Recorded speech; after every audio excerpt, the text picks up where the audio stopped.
So I'm joined today by my colleague Jess, digital marketeer, our interim CEO, Charlotte Goy, and we'll be hearing from Emma Brealey from the Petwood Hotel, which was once home to famous dam busters and now is home to acres of beautiful landscape gardens and award-winning food. Jacklin from Agatha's Boutique, which is one of the largest luxury boutiques in Lincolnshire, and it was voted by British Vogue as one of the best boutiques in Great Britain. And Gemma King is also joining us from our very own County Showground, which for more than 125 years continues to be the perfect space for a whole host of events such as County Show, Lincolnshire Business Awards, and Food and Gift Fair, just to name a few. So it's been a really busy week for everyone here at Visit Lincoln, and I'm sure for yourselves, and especially for those in retail who were allowed to open this week. And I did fleetingly consider popping into town myself, but the thought of joining that queue at 5 o'clock outside Primark, it didn't really appeal to me. So without further ado, if we go to Charlotte, and we'll have a little quick update, please, Charlotte, of what's been happening at Visit Lincoln. Cool. So yeah, hi everybody. Really lovely to see everyone again. I'm sorry I couldn't join you last week, but what I wanted to do today is I just wanted to give you an update on the Visit England industry standard that they've been developing. So I had a phone call with Visit England last Friday afternoon, and they're taking place on a fortnightly basis. So we've got a really good ongoing conversation with the team over there, which enables us to really pull down what they're working on and share it with you and our partners at a county level. So there's been a lot of interest over the industry standard. We were hoping that we would have sight of it this week, but I got an email yesterday to say that it's been pushed back slightly because they're waiting for final approvals, and they're only able to launch it once government has finally looked at it, approves it, to make sure that it does align with the guidance that we're still waiting for hospitality, leisure and tourism. The other thing, just to update you on, is that they're spending a lot of time to make sure that this is actually an industry-wide standard. And what I mean by that is that they are also working with the bigger players across the sector, such as the National Trust and the Merlin Group, to make sure that actually the mark they're developing can be used and applied across the entire industry. So obviously that's a huge amount of work that they're putting in behind the scenes to make sure that it is overarching. Once it's released, we will support you to access it and work your way through it, and we should get to know when that's going to be ready, perhaps before it actually goes out and is published live. So keep in touch with all of our comms and we'll make sure that you're up to date with that. So what's it going to look like? Industry standard was a working title that they were using when it was in the development stage. And the phrasing that they're looking to use currently is a mark which has the words going around in a circle, good to go. So good to, and then go at the bottom. Now, currently that's going through consumer testing, and they really want to double check how this good to go mark, which will be the consumer facing mark of the overarching industry standard, resonates with customers. Now, so far, the feedback that they've had on it is that 74% of the people who they took this good to go industry mark design concept to, 74% said that they would feel comfortable going to a business which is showing this standard based on what the mark represents. 78% said that they would be anxious about visiting somewhere that didn't have this standard, because again, the standard is about offering reassurance and confidence that that business has gone through the right measures to keep their staff and their customers safe. So when the portal opens, it will be an online portal that you can register for and access from your home office or your place of business. The portal is going to have 13 to 21 different online questions which you'll have to complete. And the difference between 13 and 21, I think, depends on what type of business you are or the level of detail that you'll need to go into. The idea behind it is that it's not a complicated process. You know, they're not trying to trick you or test you. It's more about enabling you to access, you know, the relevant guidance and to think about how you keep your customers and staff safe. They're encouraging businesses, and we would encourage this as well, that you would actually register with Visit England. So not only are you self-certifying yourself through the portal, but you'll actually be added to their database. And what that means is that if there's any updates or policy changes or guidance changes, you'll actually be contacted directly from Visit England as somebody who's gone through the industry standard. And that will just ensure that if there's any future changes or government changes or anything like that, you'll be directly notified about it and you can respond quickly as a business. The other thing they mentioned is that they're looking at having a telephone helpline. So if there's any businesses out there who have got a question and they want to pick up the phone and talk to somebody about it, they are actually looking at implementing that support as well. And as a team at Visit Lincoln, we are going to be looking at this also, and we can share best practice and more peer-to-peer support around it as well. So that's an update on the industry standard.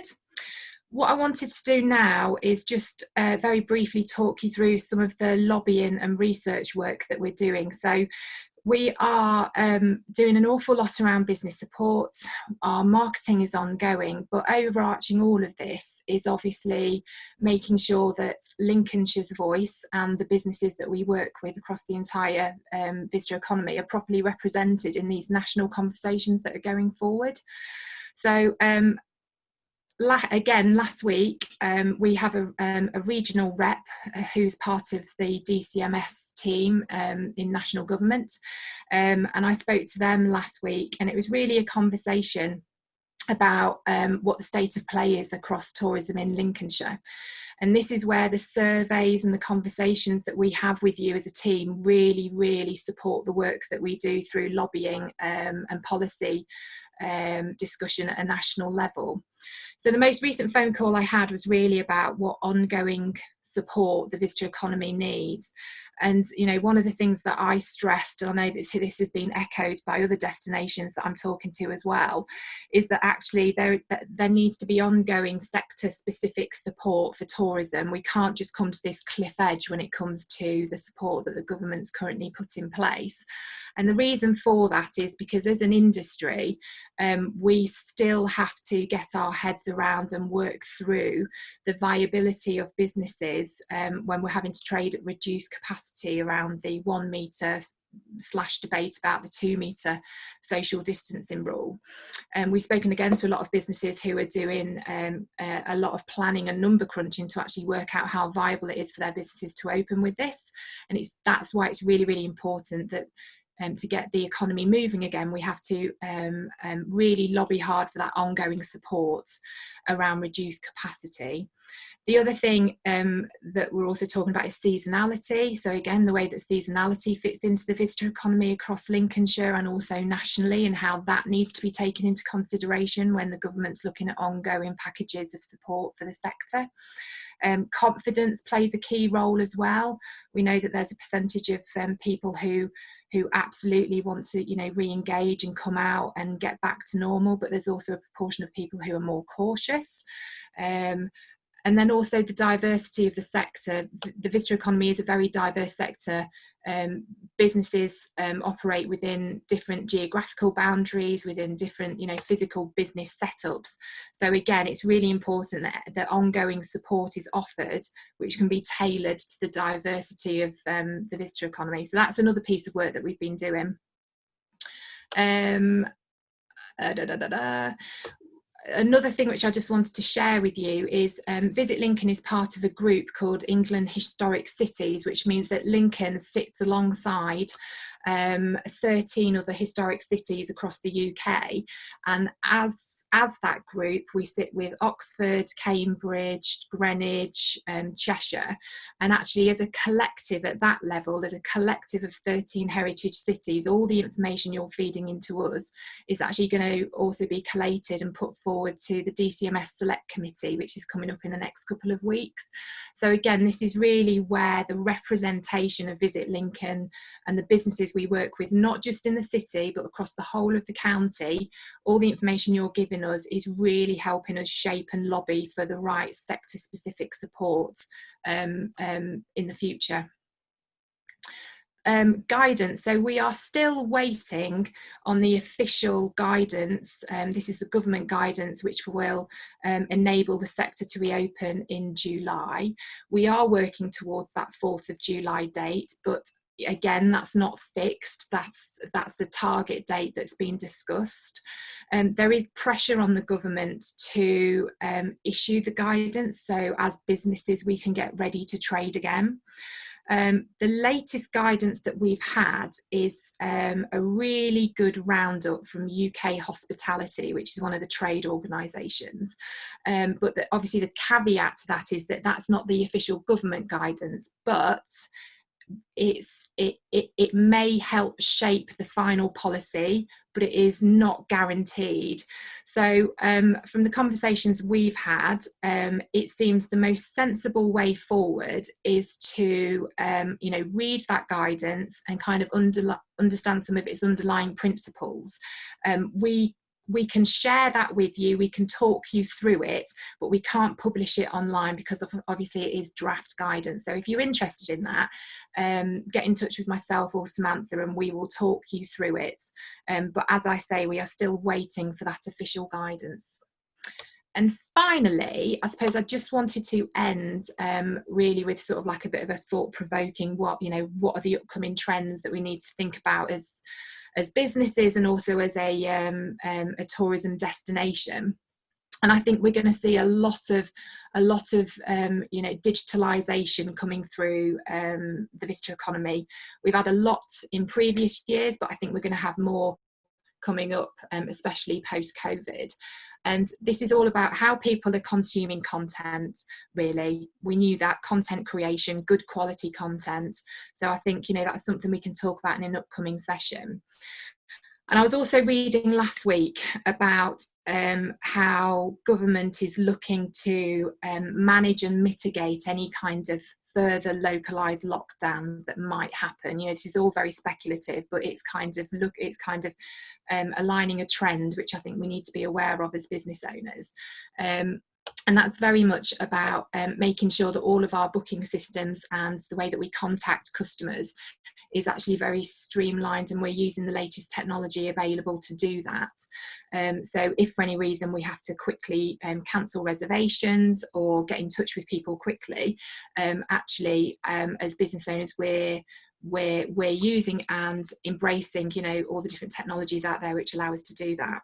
And that leads me very, very nicely onto my final point, really, which is to say that again, in a future virtual meeting, we've got some free online bookable software which has been developed by Visit England. It's called TXGB.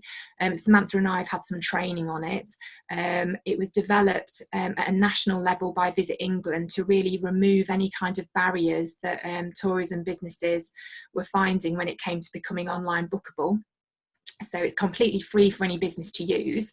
Samantha and I were exploring it because actually post-COVID it can actually be used to also facilitate timed entries to attractions or timed entries to a shop, or maybe online bookable click and collect delivery slots. So the functionality is there to actually enable businesses to run a lot more efficiently and smoothly in this sort of post-COVID environment that we're finding ourselves in. So if anybody's out there is thinking about how they need to look at that kind of online click and collect, reservation, timed entry, managing demand through your website, then again get in touch with us because we've got a piece of software which might be able to fix that for you. Back to you, Samantha. In the newsroom. I'm doing the weather, obviously, today. So thanks, Charlotte. It's great to have the update. The TXGB that Charlotte just mentioned, yes, great platform, can still be used. I know accommodation providers or some of others you may already have booking.com or cottages.com, whatever. It can be used alongside those platforms, but it's quite unique in a few different ways. So yeah, if you want to get in touch with Charlotte or myself, we can talk you through that, and we're going to explore it a little bit more, but I think it'd be really useful for lots of you. Also, just want to let you know there's going to be a few hashtags that are coming out that we're going to encourage you to use if you can, please. I'll email you those over, and really just asking for your patience in that we're still waiting for this Kite mark. I know it's frustrating for everybody, but it does have to be right, and I understand the stance that Visit England are taking. You know, they have to get it signed off by government. But in the meantime, what we've done as a team here at Visit Lincoln is put together a really helpful bundle for you. So I'm going to email that out to you after this meeting. You've got lots of things in there. You've got printable stickers, you've got gifts, you've got electronic toolkit, you've got posters, you've got staff room posters, you've got everything, health and safety, risk assessment. It's all been drawn down from a government website, so we've kind of put it all together to make it easier for you in a one-stop shop, in a little bundle. So in the meantime, while we're waiting for this Kite mark, I'll send you that out because I think it might be useful for you to look through. You can start maybe prepping, thinking about what's going to be needed to get ready to open. So as I say, I'll send that out after the meeting. So if we go over now to Emma Brealey, who's the Managing Director of the Petwood Hotel and one of our partners. And Emma, if you could start by perhaps just telling us a little bit about yourself and the challenges that the business has faced during this current pandemic. Thank you, Samantha, and hello everyone. I hope you can hear me all right. Give me a thumbs up if quality of sound's okay. Excellent, good news, you're paying attention, thank you. Let's see if you're all right by the end. Hi, so as Samantha said, I'm Emma Brealey. I'm the MD of the Petwood in Woodhall Spa, and having only intended to stay 6 months, I celebrated my 10th anniversary during lockdown with the doors to the business closed, a feat that even 2 world wars didn't manage, so it's going well. George, my partner, took on the role of GM at the beginning of March. So that was either a case of terrible timing on his part or a spell of genius on mine. So we both moved into the hotel on the 17th of March, and it was a very strange feeling that only 5 days after celebrating at the Tourism of Excellence Awards, our working days were spent taking thousands of pounds worth of cancellations. Yeah, I think our first day back after that little weekend was 20 grand in a day of lost business, which was a bit upsetting. However, despite what our terms and conditions said, we felt strongly that our attitude and our understanding of the personal situation regarding the need for event cancellation far outweighed any kind of legal technicalities of signed documents and us keeping a few hundred quid in deposit. So only one wedding has decided to completely cancel and have a full refund, but all other weddings we've managed to move to next year, which actually is quite fortunate because I know a lot of wedding venues that are very popular and have an enviable sales pipeline where they are chock-a-block. They're really struggling to give couples their premium, their first choice of a premium date next year. So we've been quite lucky in that respect. So when the business was mandated to close just a few days prior to lockdown happening, we furloughed nearly 80 staff, with just Janet, our weddings and events sales manager, working from home, plus George and I working from the hotel. But despite essentially a forced closure, we looked for the silver lining, and we set about doing refurbishment jobs that would ordinarily be quite a challenge to do during normal trading.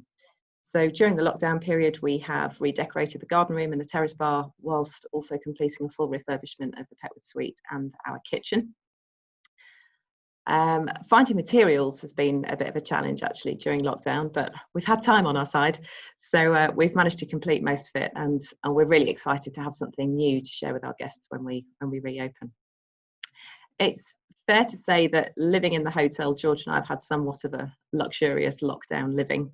Our 4 walls have been bigger than most, but it has meant that we've needed to multitask all jobs. So from answering phone calls and taking cancellations, or on the plus side reservations, we've also had the garden and attempting to keep on top of 30 acres, which if you know me, I'm not a horticultural specialist. My appreciation of a garden comes at 6 o'clock with a glass of something cold. So it's been enlightening. It's been a training journey, certainly.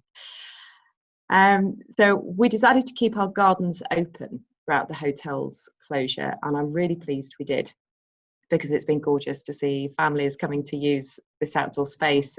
Children have been able to run off a load of lockdown energy.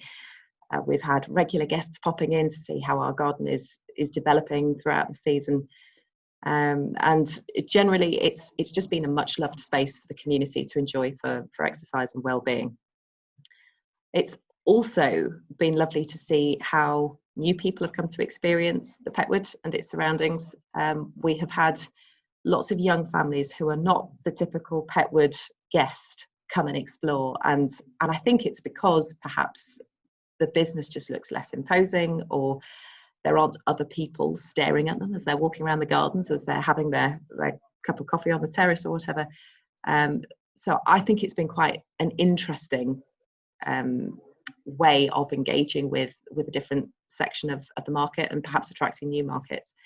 It's also been lovely that I got an email from a couple who have visited the rhododendrons, and if you know the Petwood grounds, you know the rhododendron season is like Hanami in Japan. You know, people come to just look at the rhododendrons, which is usually lovely because it means they buy an afternoon tea and a cup of tea. But this couple who have lived in the village since 1975 have made a point of coming to visit the rhododendrons every year, and they were really worried that COVID was going to put a stop to that. But they were delighted that they could come and have an appropriately distanced tour around the gardens. So in terms of where we are with the team, in May we unfurloughed Jackie, our reservations manager, some of you may know, and Jenny, our finance manager. So that helped us get on top of future bookings and keeping the finances in check. This month we have unfurloughed Karen, who's our head housekeeper, and Joel, one of our assistant managers, and they're helping to define our new standard operating procedures and cleaning schedules that are going to be, rolled out throughout the business. Having colleagues help share that workload has been huge for George and me, because it's been a fairly overwhelming 3 months just trying to deal with stuff on our own. So to have some help has been much appreciated, but it's also introduced new perspectives and contributions to the problem solving of what our future is going to look like, and the challenge that we're going to have when we reopen. So a few weeks ago we conducted some guest and staff surveys just to understand how people are feeling about life after lockdown. Do they intend to travel? How do our staff feel about coming back to work? Is it even the right thing for them and their families if they come back to work? So the good news is that the answer to both of those surveys has been a positive result, because that was a bit nerve-wracking, thinking, gosh, what if we're ready to open and our customers don't want to come and visit? Then we've got a problem. Or if our customers want to come and our staff don't want to come back to work, we've got an even bigger problem. But all being well, we plan to reopen on the 4th of July, and we're currently busy writing risk assessments and new protocols and safety measures, and I'm sure Carl will have some views and advice for us on that, having already done it. However, I'm very mindful that although we need COVID content, and that's going to have to be addressed, it's the elephant in the room, we don't want to overdo it. Our business it needs to feel for our guests like the experience is hospitality, not a hospital. And I think there is an expectation from customers that if we're open, we're compliant and we're practiced in hygiene, and that we know what we're doing. A little bit like when you give your credit card details, you expect that business to be handling that sensitive data in appropriate fashion. So that's where we are at the moment. We're racing towards the 4th of July with still no government guidance. So it does feel a little bit like we're flying by the seat of our pants, but we're hoping that we'll get there and we'll be able to open as normal. And very fortunately for us, we have got space. So even if the 2-metre ruling stays in place for distancing, we have got the space with either function rooms or a restaurant or outside that we can effectively manage bookings for the future. Oh, that's great. It's great to hear that you've put your time to good use, Emma. Redecorating, getting the hotel ready to welcome guests in, and it's great to hear that staff are excited about coming back to work and engaging again with your customers and other members of staff and the team. Has it been difficult to sort of think about their safety, not just your customers, but the staff safety as well, and how you would implement things for them? Completely, and like most of the attendees, I would think, to this meeting, we're a small business, really. Although we are a substantial employer locally. We are a small enough business to care. So when we're thinking about our team, we are thinking of individuals and their personal circumstances and whether they are shielding either partner or elderly parents, or whether they've got a young family. And all of those considerations are just sort of bubbling around in our minds as to, it's all very well us making an assumption based on what we think is right for them and their set of circumstances, but we don't know unless we ask them, really. And so we did this anonymous staff survey, and the honesty was really important, and we put that across in the preamble of, you know, you're not going to get into trouble if you say you don't want to come back to work. That's fine. We just need to know that, you know, the right decision is going to be made for you first as a staff member and for the company second. I think we're just very fortunate that the way it's fallen. We have got some staff that say, look, it's just not right for me at the moment. Either my spouse is a key line worker and I need to look after the family, so I'd prefer to stay on furlough, please. Or others say, actually, I cannot wait to come back. You know, I need this for me. You know, my job is what I really enjoy doing, and I just want to get back into the swing of things. So, yeah, we're fortunate so far. But I mean, I was reminded of a conversation that I had with Charlotte and Steve the night of the awards, of having an A team and a B team. You know, especially with this track and trace thing, if somebody goes down with symptoms of COVID and then everybody has to self-isolate for 14 days, that's taking out a whole team. So it's an A team, a B team and a C team. So we're now looking at how do we amend our normal operating hours to capably look after our team and what's right for them. Yeah, I think in terms as well of, I think it's really good that you've considered all these things, and I'm wondering, did you find it quite hard to find advice and get guidance, or was it sort of an easy process to get that, to find those resources?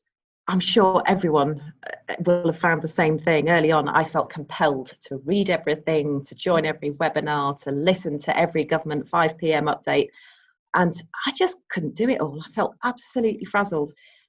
There was just so much noise around must-have information that actually when you get under the skin of it, there weren't any answers. It just felt like a complete waste of time. So as an example, George has signed up to receive the government updates. And one day he received 800 emails, 400 of which were government updates. I mean, it's just ludicrous. So after a couple of weeks of trying to spin all the plates, I decided which sources of information were most valuable. So I've been relying on the UK hospitality updates. They've been fantastic. I'm a member of Women in Hospitality, Tourism and Leisure Group, so I've been getting my HR updates from them. And Visit Lincoln has been amazing, digesting all the Visit England and tourism info. So thank you very much for doing all that. Oh, thank you for that. That's a nice little bit of a shout out there. Thank you. Is there any questions that anybody would like to ask while we've got Emma with us today? Or Jess, have you had anybody message you? I know you've covered quite a lot there, Emma. No questions? No questions from the chat or participants, unless anyone's raising their hand. I can't see anyone. No, I think it was quite a comprehensive little chat you've given us there, Emma. So it was really, really good. We do appreciate it. Thank you. And it is great to hear that, you know, people have used the garden area, and, you know, you're getting excited now about coming back. It's really good news, and I look forward to you reopening. So if we want to move on then, so I'm going to introduce Carl now, Carl Jacklin from Agatha's Boutique on the High Street. And I know, Carl, you opened on Monday just gone, so do you want to tell us a bit about yourself and Agatha's, and then you can tell us how your week's gone? Okay. Hello, everybody. Yeah, so we opened Monday. We did a soft opening with appointments. We had a lot of customers wanted to come on that first day, so we put an appointment system in place. And I was quite interested regarding what Charlotte was saying earlier with the appointment system, because we've been sort of trying to find our own way of doing this for the future, because obviously we can't have the capacity through the door that we used to, and Saturday is going to be the test, because Monday was fine. We closed on Tuesday and Wednesday because we wanted to have that first day with, and there was many customers that we knew, we trusted, and probably would say to us, this is not quite right or whatever. But we felt very confident because the criteria we set ourselves were staff safety, customer safety, and customer confidence. We believe we hit all three of them marks from day one. But I have to be truthful with you, it's probably the most apprehensive day I've had in retail for 36 years. 36 years ago, when I opened my first store, I had the same gut-wrenching, not sure feeling. And, if I'd been on my own, I probably had a meltdown. It was that the girls around me went, "Come on, we're going to be fine." And it was also very strange because, yes, we knew all these customers and we know them very well. They've been customers for years, and the customers that if we was out, we'd have a drink with them, sort of thing. So it was that sort of relationship. But you were still nervous, and it was a bit of a dance sort of thing, right? You go there, I go there, you do this and do that. But we got there, we had a good day, and by the end of it, it was fine. I think going back to the guidance thing, we had 64 pages of guidance, and it was so, you read one thing and it says you must not do this, then the next thing you could do this in such and circumstances. So basically, we've done everything we feel is right, and we had a little tick in the box because Richard from Lincoln Big came in with a lady from the environment, and she came round. I don't think there was technically inspecting us, but she went, "No, you've gone above and beyond." Even to the back, she came back an hour later and bought a dress, so she obviously felt safe within the premises. So that was good. For the future, how are we going to operate in the future? Well, we did a radio interview on Monday morning, and one of the questions was to me, "How have you felt in the last 3 months?" Well, the first 2 weeks was very nervous. We didn't know where income was going to come from and what support we was going to get. And I firmly believe the government in the first part of this have done fantastically well. However, in the last 2 or 3 weeks or so, I think it's been very confusing. There's been a mixed message out there.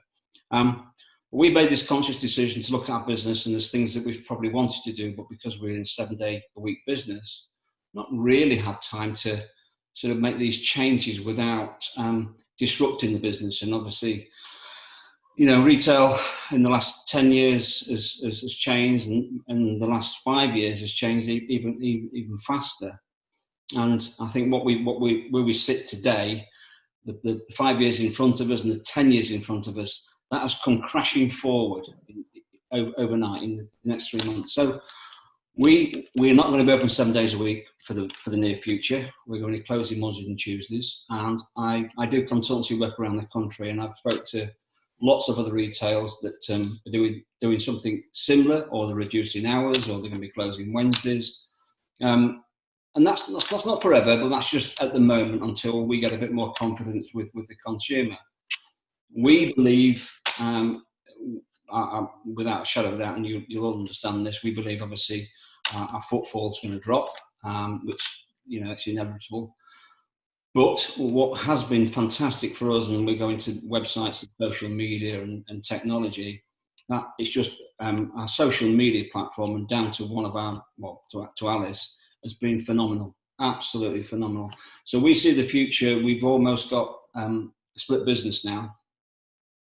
We had a website. We never really pushed it. We never had the time or the funds to employ somebody to manage that, because to get a good website, you need somebody on that, at least 5 days a week, 7 days a week in some cases. But now we believe that we've got to do that. I mean, we've been selling to Japan, New Zealand, America. 10 o'clock the other morning, sorry, about 10:30. Obviously, it was just my wife and I'm here. We was doing painting or whatever we was doing. And the phone was going. I thought, I'm not answering that. I can't be bothered. It'd be somebody trying to sell me insurance or whatever. And my wife picked the phone up, and 5 minutes later, I hear this conversation still going on. And Australia was mentioned. So I'm thinking, okay, it's somebody that lives in the UK and they're going back to Australia. And I just happened to go down 5 minutes later from the office to the kitchen. I don't know how I saw it, but I saw international dialing tone on the telephone. So I made these gestures to my wife. Is she ringing from Australia? She goes, yeah. She's on the phone in Australia on our website, and my wife's walking around the shop. and she's, I don't know, she had about 6 items, which we posted out to her next day. And to try and get that round your head is just, what? But it just shows you in this lockdown, people have found other ways to communicate, look for things, search for things, whatever, however you want to dress it up. It's taken us by surprise. So our future is now, I've taken one of the girls off the shop floor. She's come back today off furlough. She will be permanently working on our website. I don't know if you have seen any of our Instagram virtual shoppings. As I say, they have been incredible. So my wife and I have been doing deliveries. I mean, 2 or 3 Mondays we've been doing 15, 20 deliveries on the outskirts of Lincoln, and the customers' reaction to us turning up, the owners with the handing the bag over, has been phenomenal. So hopefully that we were advertising, we do this and do that, but that word of mouth is going to be 10 times greater than it's going to help our business. So yeah, it's challenging times. I mean, the high street today is absolutely dead. I mean, although we've had an okay day, and I think that's going to be the future for the next 2 or 3 months. As far as tourism is concerned, which is partly some of our business at the weekend now, I do think Lincoln will be fine. I think long term we will be fine, because I can't see people going to major cities where there's hundreds and thousands and millions of people there. They'll come to places like Lincoln because I know over the years, I'm a director of Lincoln Big, and Sam, we've had conversations before about Lincoln, how big it is, and Charlotte, we've had conversations. Lincoln's actually a small place. We're only a city because of certain things we know. And I actually think that's quite good for now, because people will feel safe to come to Lincoln and go to the Petwood and stuff like that, because there's not going to be the thousands and thousands of people about. So hopefully, if we can promote, Lincoln as a very, niche, cute, independent place, I firmly believe we'll be strong.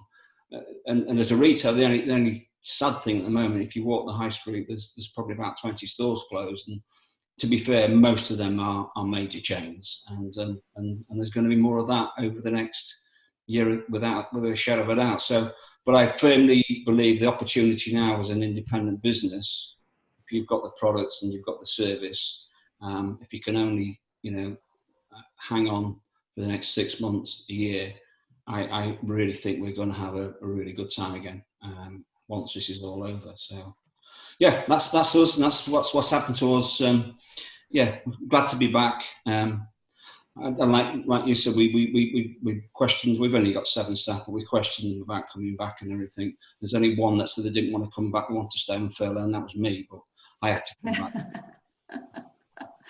Oh, thanks, Carl. And yeah, you're completely right. I know you and I have had lots of conversation / debate about Lincoln and various things, and I always find it a great pleasure to speak to you. And you're right. I honestly believe that we've got everything that we need to offer people in Lincoln. We're in an absolutely unique position where we're not a sprawling, great big city. People do feel safe here. There's lots of variety. There's everything you need here. And I don't, I think we actively want to keep people here. I don't want them to go away and go and shop at Meadow Hall, or as we call it, Meadow Hall. So we want to stay here. Please stay in Lincoln and give, help businesses, help each other. We need to give business to business, and let's all help each other and keep this economy going. It's a beautiful city and county, and I'm passionate about trying to keep that going and support each other. I was thinking, Carl, when you were just saying about customers coming in and things, I suppose with retail and especially with clothes lines that you've got, I would imagine that lots of your customers would want to I suppose touch and feel and try on the clothes. And has that been something you obviously have to consider that, and how's that been? Well, basically, again, government guidance says you can open your doors, but people can come in, don't touch, can't use change rooms. So what was the point? We might as well just not open. It's becoming a museum, so they'll put everything behind glass, and that's the way it is. So we've looked at it, and as I say, I'm quite pleased with Monday because, as I say, and I forgot her name, so I'm really sorry, but the lady from the environment, basically, she works with Simon Walters. She just gave us, you've done everything. You've gone above and beyond. So you walk in, and there's a full list of do's and don'ts before you walk in. There's sanitizers, there's rubber gloves.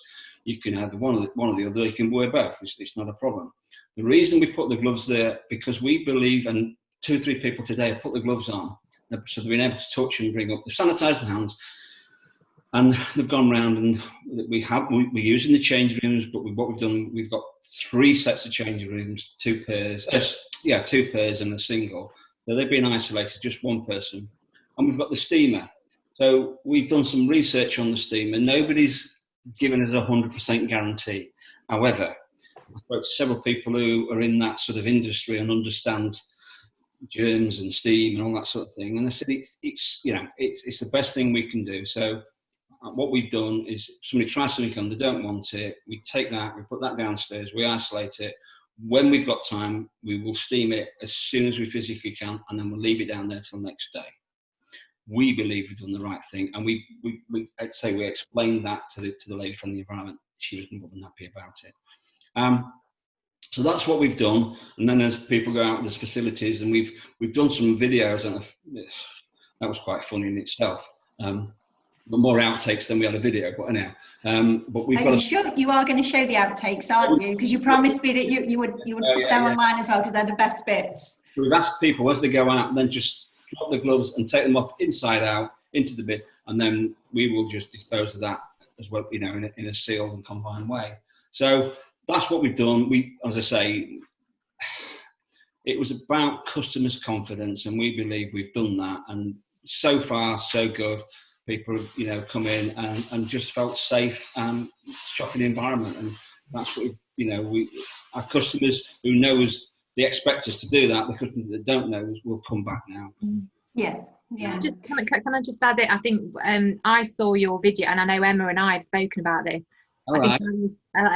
I was sat on my sofa watching telly at night on my phone, and your video popped up of a walkthrough. If I was a customer coming to your business, a walkthrough of what your expectation of was me and what I had to do to comply to your rules. And I think actually that alleviated any kind of concern about, actually, if I go there, am I going to make a fool of myself by not following the right protocol? And actually having that walkthrough and feeling comfortable with the measures that you put on was a massive game changer. I know Emma and I have spoken about that. So, as a bit of sort of best practice, maybe that's something we can all think about. If you can do a walkthrough as if your customer would, and sort of, visually show them how they enter your building and what you've done, that kind of builds confidence and takes away any kind of mystery that there is. And then the other thing I was just going to say is that I think in terms of Lincoln as a city, I've spoken to a lot of other heritage cities and Lincolnshire as a county. When you look at our product, we've got a historic city with a rural countryside and a beautiful coastline. Those are all products that consumers want. And when you look at our city, the castle and the cathedral are some of the, 2 of the main sort of assets across the city. The castle's already reopening, and the cathedral is talking about reopening. So again, other heritage cities where a lot of their product is indoors by museums or behind closed doors, I think that sets us apart as well. So yeah, just sort of wanted to reinforce what you were saying, Carl, and absolutely I agree with that. We just felt it was important, and hopefully we've had feedback from customers and just saying thank you, we now feel safe, that we will get customers back in. There is customers that don't want to shop at the moment, and there's customers that was never going to come in town on Monday unless they wanted to be there at 5 o'clock in the morning down the mad end. But that, I still think that's part of the high street, because I think Primark and New Look are still having an important role. It's a different climb, because sadly we are losing too many shops at the moment. Even Lincoln, which 5 years ago we were one of the fastest growing cities in the UK, but it is unfortunately the big boys that have just over leveraged themselves, and the consumer is not there. And I do think what's gone across the world, this is a sort of a reboot. I think customers, consumers have changed the way that they want to consume. I think they've realised they don't need stuff, and they want quality, and they've enjoyed. Well, some people have enjoyed being home and being with the family and cooking and enjoying it. And I think you've got to take that in account, that people will come out eventually, but it's not going to be as frequent as often as they used to. So you've got to put that into your business plan. Yeah, I think it's understanding your customer. Sorry, I've got to go at 4:30. So if you see me disappear, I'm really sorry. It's all right, thank you. Yeah, I think, and as well, I think if everybody, one of the talks that we've got coming up in the next few weeks, which has been steered by partners, because I've been asking you all to, to email me and tell me what topics you'd like, and one of them was, some kind of social media tips. And Carl, I think that's you've done a great example of using your social media, because it's almost, that's your shop window as well now. You don't just turn your sign to open and expect people to come onto the high street and come in. You've got to use your social media to get your right message across. That could be, have your hours, you've got reduced hours, have your hours changed, what have you got, what products, and just, try and engage with your customers in a different way. And I think, that needs to be done. And I would say to all of you, with whatever type of business you've got, just don't forget about your social media, your website, your whatever platforms you're using. Please make sure they're up to date, because people are looking at those, because they're not looking at the shop on the high street. So it's great to hear from you, Carl, and I do appreciate you taking the time today, and I'm glad to hear that your week's gone well, and it's encouraging to hear. Any questions, Jess? Over to you in the newsroom. No questions. No questions, I believe. We are having a little chat, but there's no questions, unless anybody would like to raise their hand to ask a question to Carl. You seem to have got away with it there, Carl. Thank God for that. So we're going to finish off today then. We're going to have an update from Gemma King, who is from our county showground. I'm sure most of you know that it's going to be a little bit different this year. So Gemma, if you'd like to tell us all about that and what you've got planned and how it's going to look. Yeah.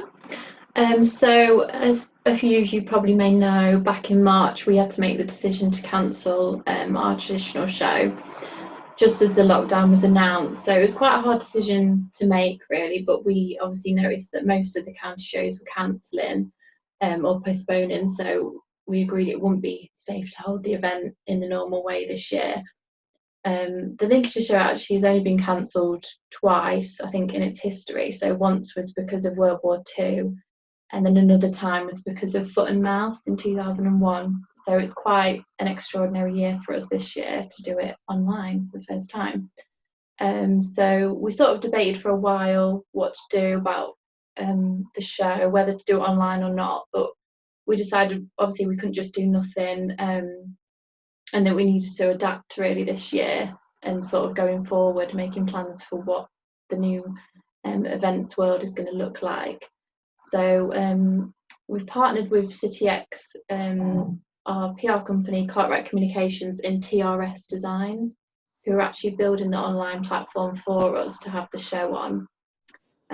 So the ways that people can get involved with the show is next Wednesday on 24th of June.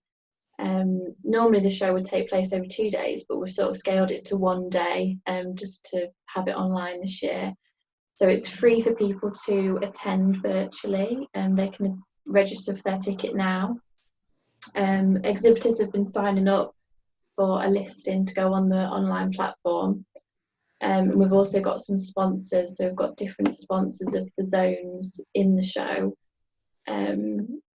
So the zones that we have on the website are, we'll obviously have a main ring, so we've got some of our top main ring acts and videos. We've got the education zone, so it'll be lots of activities for children, meet the farmer videos, things like that. We've got Lincolnshire Kitchen, so we've got demos from lots of top Lincolnshire chefs that come to the show quite often. We've got the agriculture and machinery zone, so highlighting our agricultural county. And then we've got the countryside area and the exhibitor and trade zone.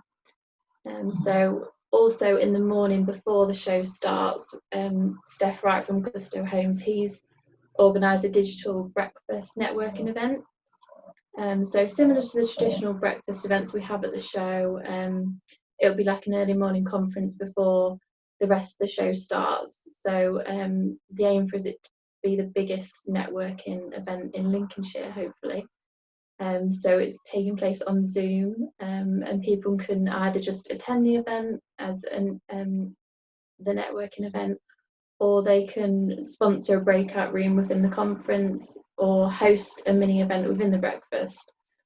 And the theme of the conference is talking all about the future of the county post coronavirus, so that should be really interesting. And then from 11 AM the timetable of events will take place on the website, and then they'll finish about 5 PM in the evening, where we'll go on to some live music events that will be streamed through our social media as well. And then we do have plans to do a promise auction as well. So this will be also done through Zoom about 6 PM on Wednesday. And then all the proceeds from the auction will go to the charities that we're supporting this year. So our charity of the year, St Barnabas, and then we also support Lincolnshire Rural Support Network, and the Lincolnshire and Nottinghamshire Air Ambulance and the John Egan Trust. So all the proceeds to the auction will go to those charities. Good. In terms of the registration for the tickets, Gemma, do people just go to your website? Yes, the website is lincolnshireonline.co.uk. So you can just register for your free ticket through there, and then you'll get updates about like the show schedule, and what times things are starting throughout the day as well. Okay, and the networking event that Steph's doing, do people register with you for that, or is that with Steph? So that's with Steph. He's got a website up for that now. I think it's called communityconversation.co.uk. I think I've got that. So yeah, if anybody today listening wants to attend that, I can pass you those details on. Yeah. What type of live music have you got, Gemma? After 5, is it? Have you got various different bands? Yeah, so BBC Radio Lincolnshire have actually sort of taken over in the evening, so they've got some of their BBC introducing acts that are going to be performing live in the evening, which will be really good. Okay, and so the little zones you've got, people can sort of dip in and out of those if they want to. So plenty for children to be in your education zone, plenty for children to be looking at, and then you've got local chefs and recipes, I assume. Yeah, so just like the real show, really, you can sort of have a taster of each zone, and click throughout all the different zones on the day, which should be a nice mixture for everyone. Yeah, I can imagine it's taken you quite a while to get this all together, I can imagine. Yeah. But yeah, it's exciting. It's not going to be, obviously not the norm, but it's really good news that you can still go ahead, albeit virtually. It's great that we're still getting a show this year, and people can take part. I think it's fab. We'll try and encourage people, obviously, to get those tickets, get them registered, and attend. Oh, thank you. Not a problem.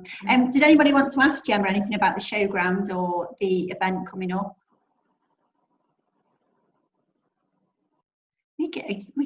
I know you like hearing my accent, but I can't ask the questions all the time. You know, I'm expecting next week. I want other people to start asking questions. I'm beginning to feel like Jeremy Paxman. I'm going to get really hard now on the questions if you don't help me out, guys. I've got a question. Go on, Charlotte. I've got a question. I suppose, as I was talking to Jane, who's obviously part of the showgrounds as well, and she was saying that actually, what Lincolnshire's doing is quite unique in terms of the approach that other showgrounds have taken. And I think as an agricultural county, it's absolutely fabulous that we can still have this present. So I suppose my sort of feedback is thank you for the effort and the lengths that you've gone to as a team to kind of, not take the easy route of cancelling it, but actually still using this as a platform to shine and talk about Lincolnshire and the whole Lincolnshire story, because actually I think as a business community, as a destination that people come to. What you're doing is actually a huge kind of marketing campaign for what we do across Lincolnshire. So yeah, well done, and we look forward to being involved, and thanks for coming to tell us about it today. Thank you. Yeah, thank you. Well, I think we're on time, so that's really good. If no one's got any other questions, we'll sort of wrap it up for today. So things that I'm going to do this afternoon and tomorrow morning, I will send you out that bundle, which is your guidance bundle that should give you loads of help with everything you need. As always, if you want anything, just email me. Happy to try and help you as much as I can.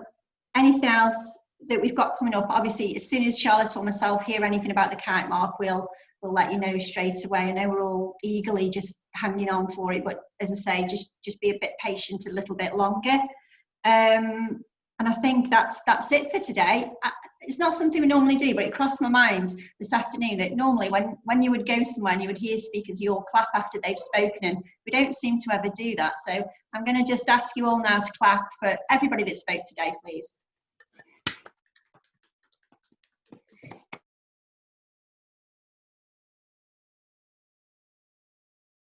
Everybody, and I will see you next week. We've got a few topics, as I say, that coming up that you as partners have asked for. So next week we've got cleaning with confidence. So we're going to have a really good overview of whatever type of business you've got. We've got some expert speakers coming to talk to us. So they're an award-winning company called Microclean. They're going to come and speak to us about how you can start thinking about, or if you already are open, how you can get on top of that. And then we've got Boast About Your Business in a couple of weeks, which is more about the comms, understanding if you're ready to open or you are, how are you communicating with your customer. And, I've seen lots of signs that look really aggressive and it's like, can't go to the toilets. It's not that. We're just trying to communicate nicely and gently. We are in hospitality and tourism. We want to welcome people. So just talking about the comms and that tone and that voice. We've got some tips on social media. We've got a photographic guy coming who's going to talk about hints and tips about, even if you're closed, take pictures of your garden area or whatever. Just keep people, keep your business in people's mind's eye. Just little tips on what you can do in terms of your photographs. I can't think what else. I've lost it. But anyway, lots coming up, lots of exciting things to look forward to. So speak to you all next week, and I'll get these bundles out to you and you can start reading through them. All right, have a great afternoon everyone, and thanks for joining us. Take care.